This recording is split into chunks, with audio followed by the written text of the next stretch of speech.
zaspievať aj jednu pesničku. Dlhoročný československý Zlatý Slávik, pán Karel Gott. Celkom iste viete, že Karel Gott je Zlatým Slávikom už od roku 1964, myslím. Prvýkrát, keď v Bratislave na líre zaspieval pesničku Mám rozprávkový dom. Nuž, ale tu by mohol zaspievať niečo iné. Na MDŽ, len a len pre vás. Láďo, jeď.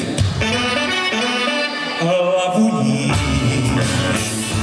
nesklopí a nesmyslí. Hlubina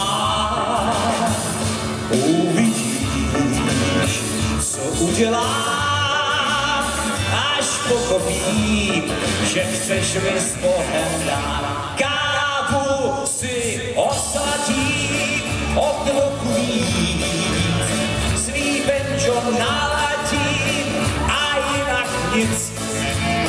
Oslavím sám vánoční svátky a na jaře si vrásky spočítám. Kávu si osladím, o trochu víc, v duchu tě pohladím a jinak nic. Pustím svůj žár zadními vrátky a půjdu zase klidně odůdám. Na na na na na na na na na na na na na. Děkuji vám.